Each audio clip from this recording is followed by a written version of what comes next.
Today, ating sisilipin ang isa sa kauna-unahang tourist destination na ginawa dito sa tuktok ng bundok.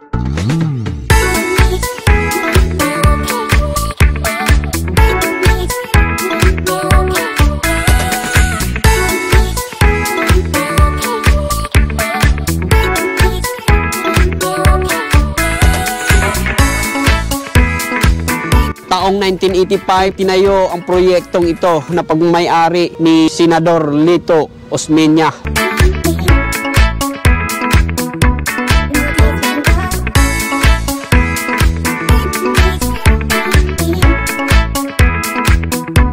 Ito talaga yung inaabangan natin na may ipakita ko sa inyo yung itsura dito.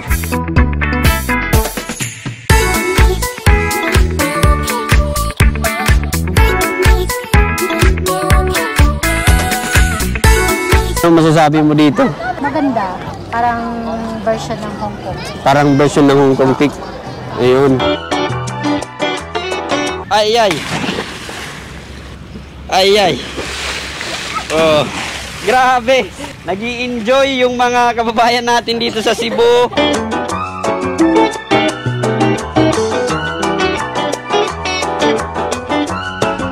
I'm Melber, travel content creator from Philippines. Oh, yeah? Yeah. So where are you from, sir? Texas. Texas, yeah. Well, what can you say about this? It's fabulous. Unbelievable. I had no idea this town was so big.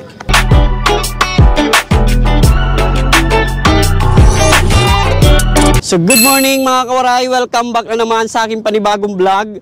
So ngayong araw, panibagong lugar na naman ang i-explore natin. Kasi nandito tayo ngayon sa Cebu City kung saan nagkaroon tayo ng oportunidad na malibot itong Cebu. Ayan. So 5 araw na tayo nag-stay dito kasi nagkaroon tayo ng oportunidad na mag-guest sa isang event, yung selebrasyon ng Proud Bisdak Fest dito sa Cebu City. O magpasalamat yun po tagmaayo sa pag-arigyo diri sa Cebu to Sir Melber for joining us. Thank you, DJ Jackie. I-greet lang na po ang mga taga SM City Cebu. Dog! Thank you so much, Sir Melber. So kung mapapansin nyo, mag-isa lang tayo dito ngayon kasi solo ride tayo. Ayan. So nandito po pala tayo ngayon sa South Road Properties. Ayan, sa ilalim po ng CC Lex. Ayan, dito po sa plaza ng Katauhan, kung tawagin itong lugar. Kuya, ano pangalan mo, kuya? Roel Makan. Roel Makan. So anong ginagawa nyo dito, ya? Nangaligo. Magaligo mig dagat. Ngaligo mig dagat. So pwede di ay maliguan? Pwede ra. Kaning CC Lex. Unsa naman ang agianan padong sa Kana padong na sa Cordoba dire. So ang tawid niyan ay Cordoba. So dito sa SRP. Cordoba to SRP. MC side. MC side.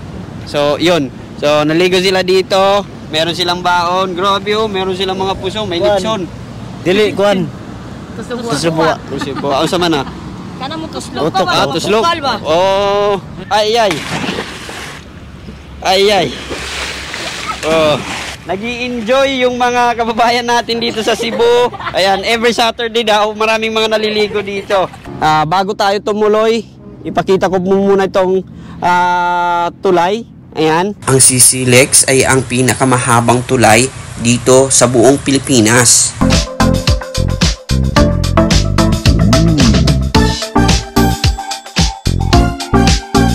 Ang CC Lex ay may habang 8.25 km. May lapad naman itong aabot ng mahigit 27 meter.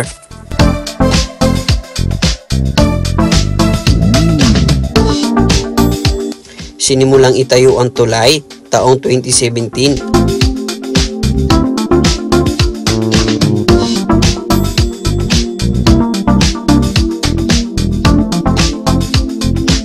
Umabot ang proyektong ito ng mahigit 27.9 billion pesos.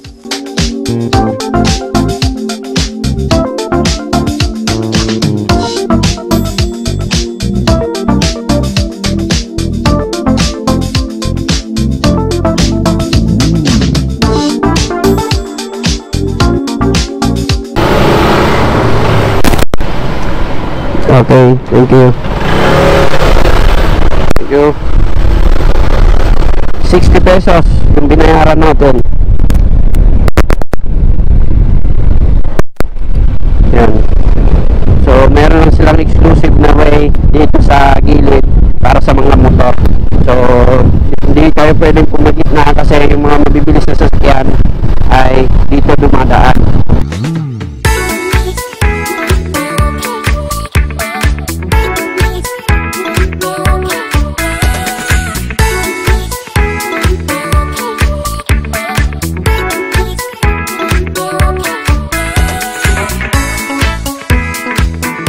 Pagkatapos lamang ng mahigit 45 minutes na biyahe, ay narating natin itong barangay Malubog, Sitio Taps, Cebu, kung saan yung destination natin ngayon. So dito natin pinark yung motor kasi kailangan nating magbayad ng entrance.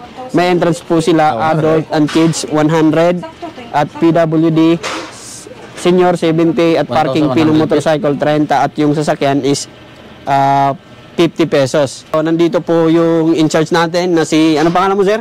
SG Istokia po. So, nice to meet you, sir. At saka si ma'am.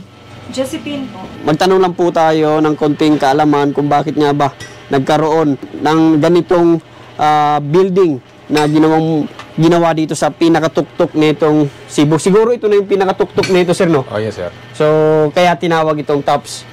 So, dati, ito here, top lang niya. Top. Oh, sa ngayon, sa bago na, tops na. Taps. So, kailan ito nagsimula, sir? Actually, sir, ito, matagal na itong Oo.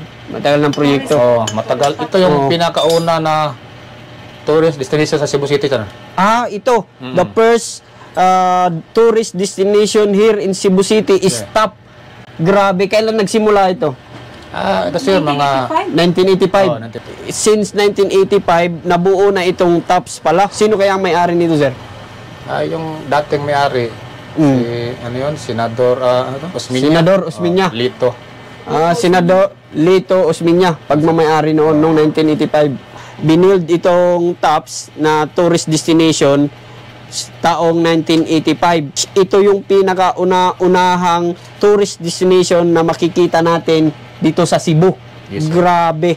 So biruin nyo, since 1985, nag-i-exist na ito at patuloy na din-develop magpahanggang ngayon kasi kita mo naman yung mga tao nandyan, yung mga nagtatrabaho, meron pa silang mga ginagawa para mas ma-develop itong lugar at mas ma-appreciate pa ng mga kababayan at mga turista kasi isa rin ito sa mga pinoprotektahan ng Cebu City. So meron ba kayong cut-off na oras na pwedeng hindi na pumunta rito? Wala sir, kasi dito 24/7 po ito sir. Grabe, 24/7 yung open dito. Yes, sir. So iba-iba yung naka-duty. Oh, yes sir. Ayan, so yun, maraming salamat sir, kay Sir Lito at saka kay Ma'am Josephine, baka mayroon kayong i-shout out. Shout out po, sir. Shout out sa mga kaibigan ko nanonood. Magandang tanghali po. Ayan, si ma'am. Shout out din ako sa family nako. Ayan. So, yun. Maraming salamat po sa inyo. At ngayon, pupunta na po tayo sa pinakatuktok nitong Tops. At yun, ipapakita ko sa inyo kung ano nga ba ang meron dito sa loob na ito. Para at least alam nyo po kapag pumunta kayo rito. Kaya, let's go. Para sa mga gustong magpunta nga pala rito, kapag wala kayong pwedeng sakyan, meron po silang shuttle van na pwede nyong masakyan.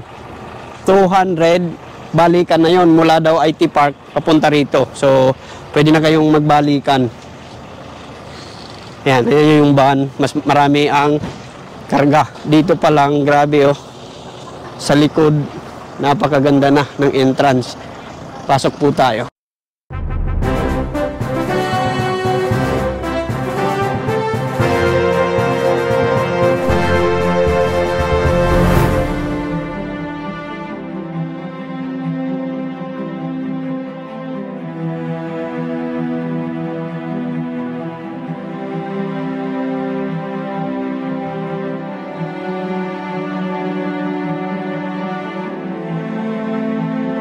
Kahit na alas 12 ngayon ay talagang ramdam natin yung lamig ng temperatura dahil nga nandito tayo sa tuktok nitong bundok kung saan makikita ang 360 view ng Cebu. Ayan o. Talagang ma-amaze ka. Makikita mo yung Sisilex, Mactan Bridge. Ayan, papunta rito. Ito yung South Road Properties at doon papunta sa Cordoba. Ayan. So, hello. What's your name, sir? John. Yeah, yes. What's your name? I'm Melber, travel content creator from Philippines. Oh, yeah. Yeah. So, where are you from, sir? Texas. Texas, yeah. Oh, what can you say about this? It's fabulous. Unbelievable. I had no idea this town was so big. So, is this your first time to visit here in Cebu? Yes. Yes. First time in Philippines. First time. First Cebu. time? Just came here. Are you with your family? Yeah. Yeah, My wow. daughter and my son-in-law live here in Manila Wow. with their 4 kids. They've Wow. been here 2 years. We came Nice. to visit them.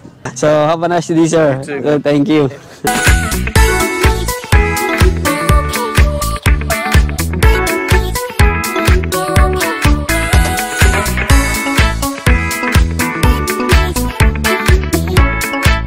So, time check, it's already 6 p.m. Hinintay talaga natin na abutan tayo dito ng gabi. So, grabe, 3 oras yung hinintay natin para lang makita natin yung view kapag gabi dito sa Tops. Ayan. So, makikita nyo, ganitong oras ay padami na ng padami yung mga tao na nandito. Ayan o. So, mamaya ipapakita ko sa inyo yung view. Doon kasi magpapalipad tayo ng drone. Ito na yung naabangan natin kasi makikita na natin yung mga ilaw ng mga buildings. Ayan, 360 degrees po yung views na makikita natin dito sa taas ng Tops. Ayan, so grabe oh.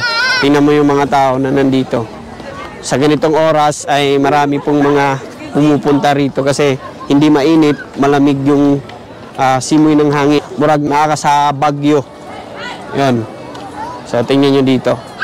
Papakita ko sa inyo dito sa baba. Yan. So, dito po sa likod, ito po yung building. So, dati ay top lang ang tawag niyan. So, sa kalaunan, tinawag na po siyang Tops dahil dinevelop nila ito. Dati lupa lang ito eh. Ngayon, tinignan nyo, simentado na kaya naman dinadayo na ng mga turista. Yan o. Tingnan nyo doon. Grabe. Sobrang ganda ng tanawin, no? Panoramic view. 360 degrees. Sabi ng mga kababayan natin na nandito, para daw nasa Hong Kong yung view.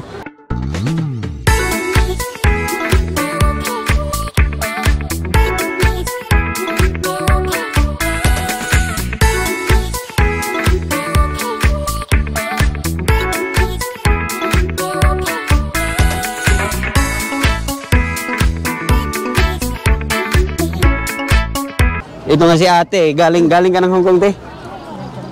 Doon kayo nakatira. So, anong masasabi mo dito? Maganda, parang version ng Hong Kong. Parang version ng Hong Kong Peak. Ayun. So, since Overlooking. overlooking yung view, no? And then, makikita mo talaga yung city. Ayan, yung mga ilaw. Ay, may channel nga pala si ate. Yung channel niya is The Moji Family about life updates. Kung gusto nyo, i-follow nyo po siya, i-subscribe nyo po siya sa channel. Ito yung pamilya niya, ayan, no? Say hello! Hi. Hi. Kambal, oh, magkakambal yan sila. So siguro, dito ko muna tatapusin itong video. Huwag nyo kalimutang i-like at i-share. At sa mga bagong viewers ko dyan, huwag nyo kalimutang mag-subscribe. At i-click ang notification bell para lagi kayong updated sa aking mga biyahe.